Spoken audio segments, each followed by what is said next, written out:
Hello team and welcome back to Winners and Losers, the show where we unpick the weekend's football. Joining me for your viewing pleasure, it's Joseph Tomlinson, it's Zach Jellab, shock horror, Joe returns when Manchester United have bagged all 3 points. The conspiracy continues. How was your weekend, mate? Yeah, it was good. You know what? It was good. Obviously, I was away last week in Lisbon, and the conspiracy does continue, because I wasn't meant to be on this show. I was meant to be up shooting with Aston Villa, but that got cancelled yesterday, and I thought, you know what? I've got to take the opportunity to continue the conspiracy. United win, I return. It's only going to happen that way for the rest of the season. I'm sure the comment section will be overjoyed. Zach, how was your weekend, mate? Very good, thank you, mate. Very, very good. Yeah, not too bad, thank you. How's yours? Yeah, very well. I went back to Leicester. I played golf really, really badly. We played pairs. The guy I was playing with played really well. Would have won if I wasn't, so poor. But that is a conversation for another time. Let's move on to the talking point. We're going to do the talking point. We're going to do some winners, losers, and our moment of the week like we normally do. But kicking off the show, it's the ongoing issues at Chelsea. And we did say on Sunday Vibes we'd chip back in on the Chelsea front when there was something more to be said, when we could bring a little bit more value to you guys back home. Now, after the latest government sanctions against Roman Abramovich, Chelsea obviously been operating under a special licence. And on Sunday, technical director Petr Cech opened up to Sky, to David Jones, about how Chelsea are dealing with these measures on a day-to-day basis. It was a fascinating interview. And yeah, he was reporting on how it will impact the rest of their season. So let's have a listen to that. I know that the wider football world is really wondering right now how confident you are, Petr, that Chelsea will be able to complete this season. Well, I have to admit that we go day by day, as I said, because we don't have this in our hands, and the conversations are going on that we can actually, operate the way that we can finish the season, because obviously it's a difficult situation, and as well we are a part of the Premier League and one of the best competitions in the world, and I believe that for us to be able to carry on to finish the season would obviously help everybody involved in the Premier League too. What's the dialogue been like, Petr, with the government since they granted that special licence? Is the conversation really ongoing as to what you can and can't do? Well, that's something I'm not involved in, but of course we have the board and people from the club talking to the government about obviously every day, and about the license, about how we can operate, what we can do, that that we can carry on and try to finish the season and do as best as we can. So these conversations are obviously going over, and we try to do at the fourth place. We try to do as best as we can to go day by day and prepare for every game, for every day, and we hope that the situation will be clearer soon. In short then, Chelsea's future out of their own hands for the time being, at least the people behind the scenes, right? Although it is worth noting that Daily Telegraph reporter Matt Law said there's over 200 parties interested in purchasing the club, with most of the front runners being American. Now, Zach, we know there's much more important things going on in the world right now, and that the situation at Chelsea is related to that. But I wanted to ask you, what are you feeling right now as a fan and as someone who's worked for the club, hearing Cech talk in such grave tones? Yeah, I think it's good to hear from someone other than Thomas Tuchel. I don't think it's easy for a manager to come out and talk about that stuff. It's not something that you're prepared for, really, and also just something that he doesn't really have the answers for. Obviously, from a journalist point of view, they have to ask these questions. I think it's good that they are asking these questions. But then, as we've seen before in interviews, Thomas Tuchel doesn't really have the answers, so it's nice to hear from someone from the board to talk about it. From a fan point of view, it's... Yeah, I think it's rough. Like, we're hearing things where it's like Chelsea can only survive for 30 days if they don't get this license extended or at least improved to allow for some sort of income to come into the club. And then you mentioned obviously my ties with working with Chelsea, and like I think the biggest thing from that is like I know so many people that are affected. And they just have no idea in what's happening. They don't know whether they will have a job in 2 months' time, whether the canteen lady will be there in 2 months' time. It's a lot of questions and not a lot of answers for them as to be expected, like with something like this.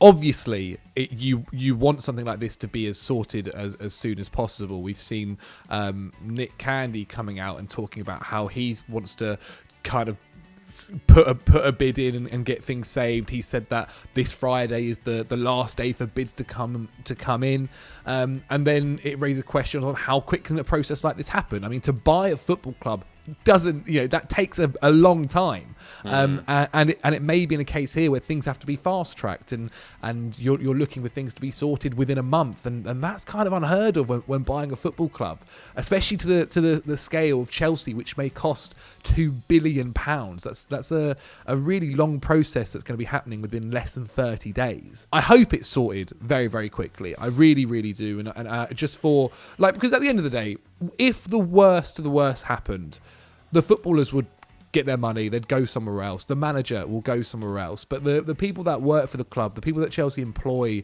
on full-time jobs, who have worked there for 15 plus years, like these guys, like it hits them probably the hardest, to be quite honest. Like your footballers are going to be fine. They'll earn their £100,000 somewhere else playing for another club. It is what it is. But these normal people per se, like these are the ones that it really, really does impact.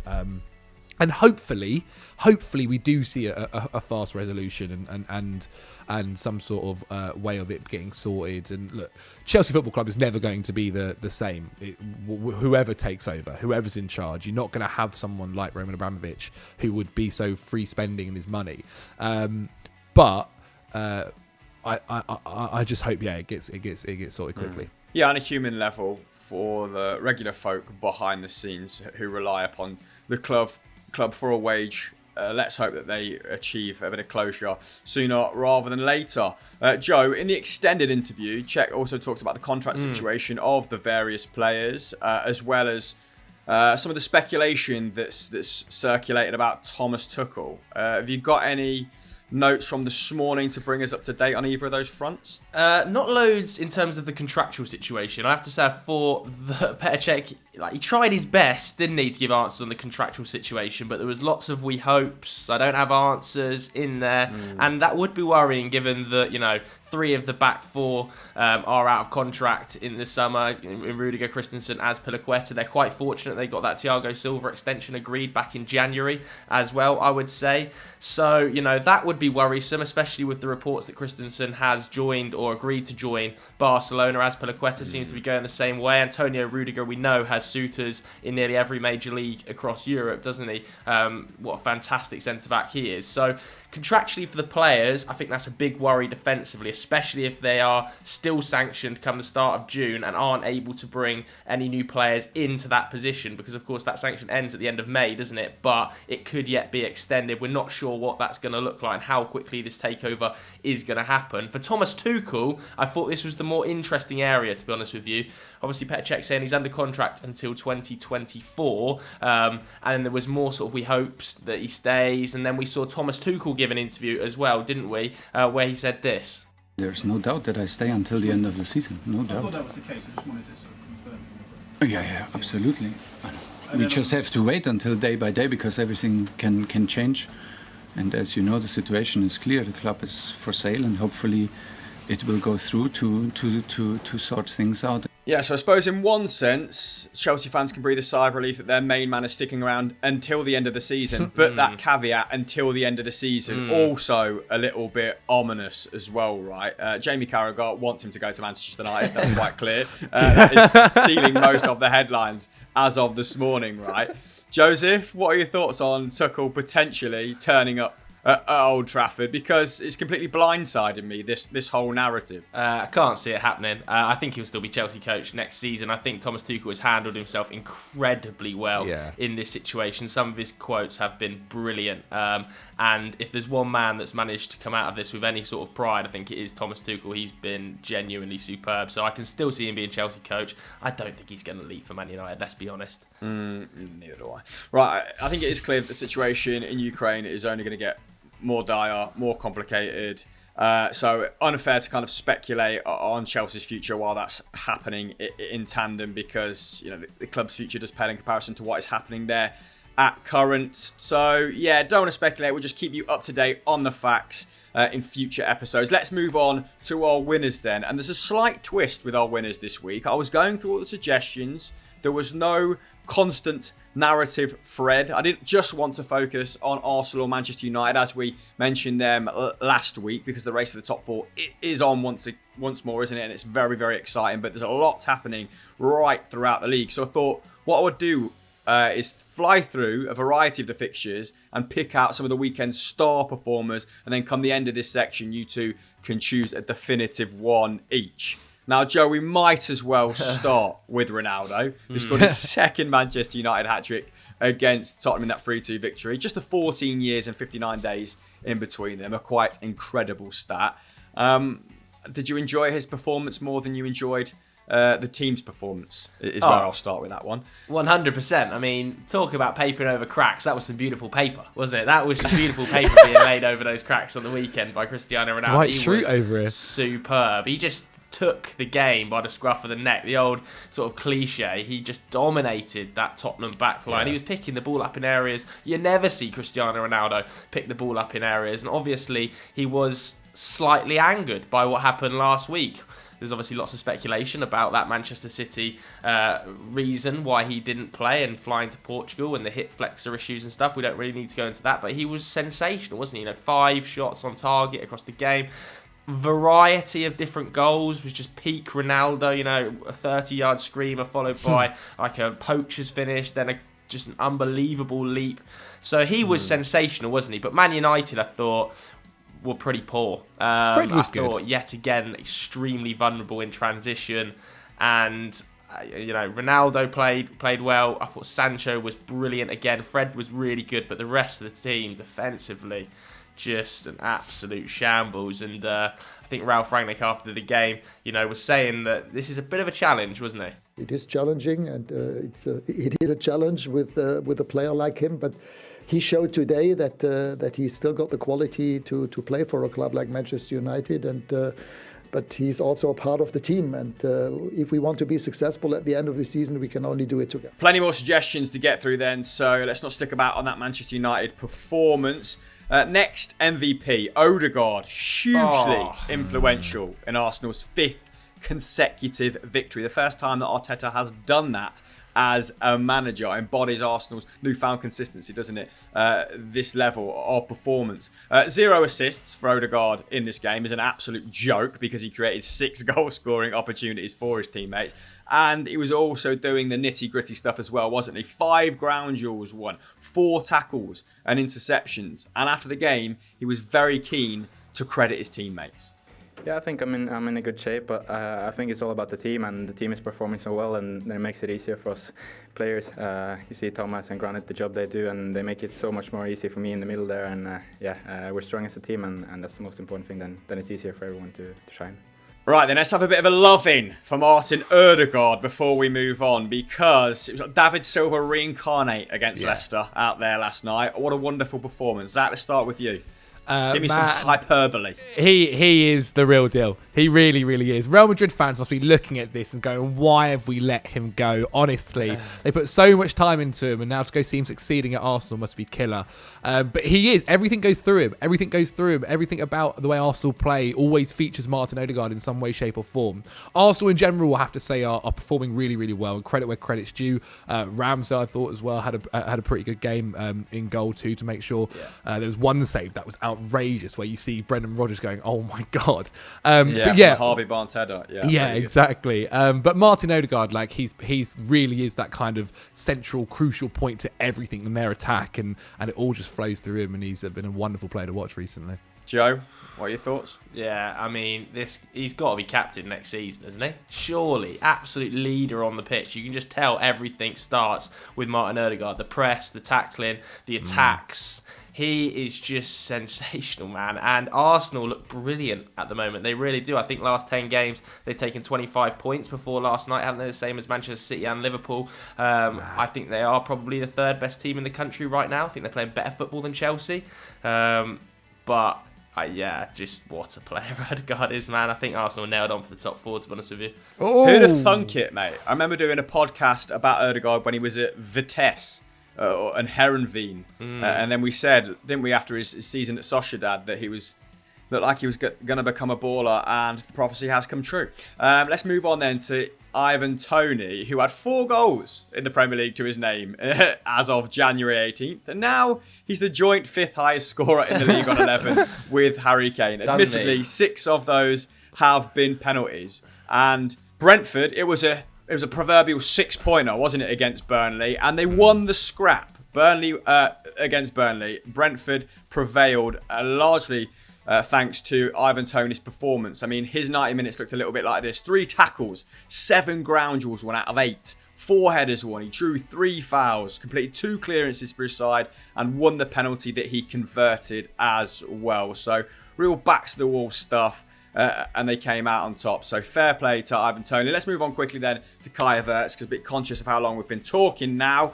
5 goal involvements in his last 3 Premier League games, Zach. He's now got 8 goals and assists in 16 starts. Admittedly, still on the same amount of goals as Jorginho, but he's coming of age, isn't he, in a big, big way? Yeah, he's you can start to see it. I think you're starting to see it with Kai Havertz and him finding in this number 9, false 9, basically as a striker, role for Chelsea. He's finding some success. The goal he scored yesterday in quite a dire performance against Newcastle. The ball from Jorginho is fantastic. The touch is outrageous, and the little flick finish is a wonderful, wonderful goal. I think this is probably his best position in this Chelsea side. I think it's worth remembering, like, I forget he's younger than Mason Mount by like a year, and is continuing to develop in this Chelsea side. I think he's someone that, if Chelsea's a football club within the next year, will have a really, really big role for them and future for them. And I think we're just starting to see Kai Havertz really get to that level that we all thought and believed he could get to.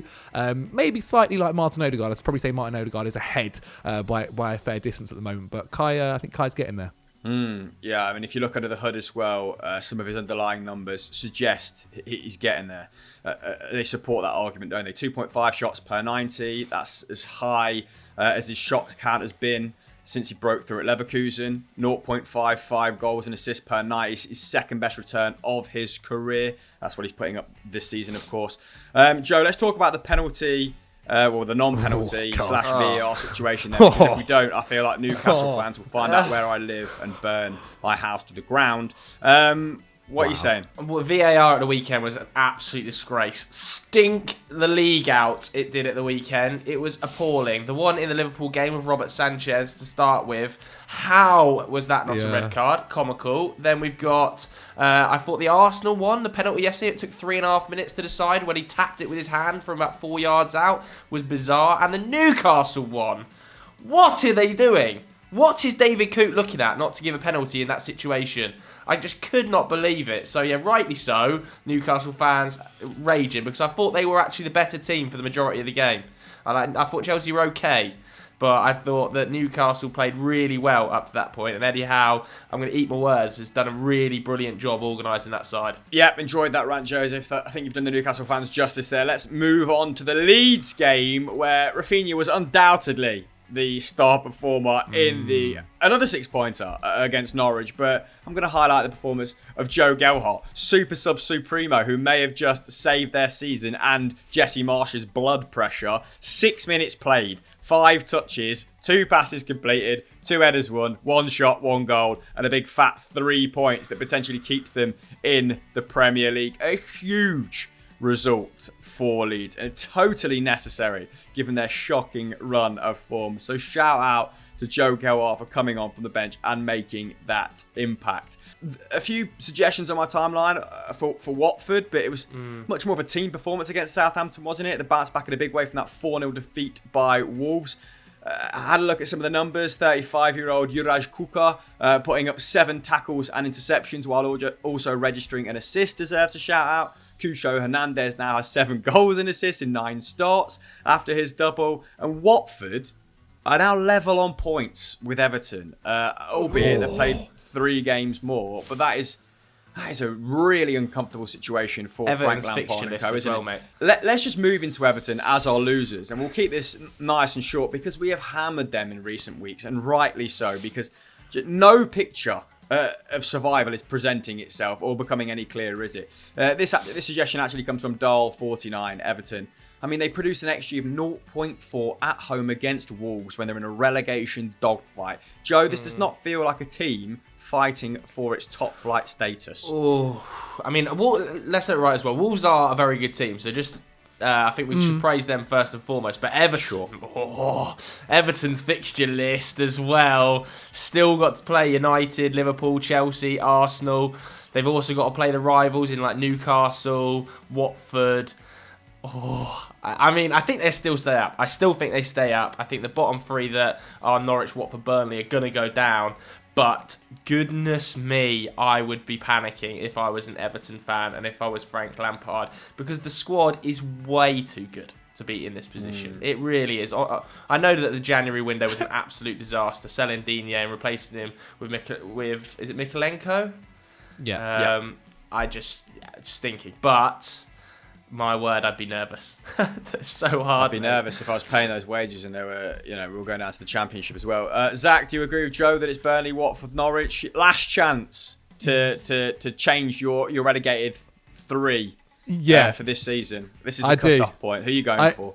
I do. I agree. Unless Wout Weghorst really does turn it up, I think it's going to be Burnley and those guys, yeah. I've also got someone banging at my door, so that's happening. I mean, these are the three I picked to go down before the season started, but then again, I did also put Leicester down as finishing 5th. So, we'll take the rough with the smooth.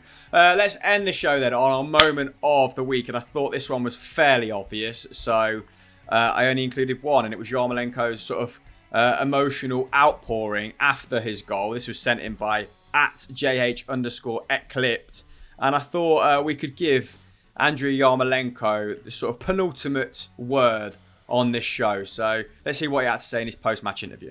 It was so emotional for me because, situation in my country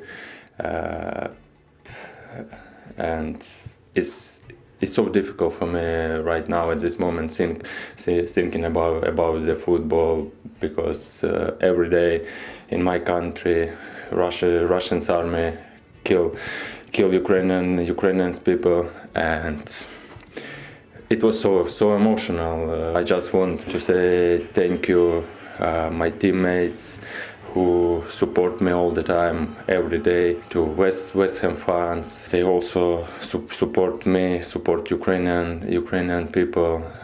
Also want to say thank you to all British people, because we feel you support us, and really thank you. So that is the end of the show. Gentlemen, do we have anything to plug across Football Daily, Euro Football Daily, the podcast channel, the Snapchat channel? Let people know what they can do next, Zach. Well, if they want to find out more about why Everton are really, really bad, check out Sunday Vibes from yesterday. Go give that a watch. If you want to find out a little bit more about the whole Chelsea situation, check out My We Need to Talk that went live on Thursday. And of course, go over to Snapchat where we bring you daily content on there as well. Tomlinson, anything to add? No, I wasn't here last week, so I haven't got a clue what went on. But I'm sure there was plenty of great content across all the channels. Honesty is the best policy. Right, that's it. Like this video, subscribe to the channel with notifications on, and we'll catch you on next week's Winners and Losers. Bye.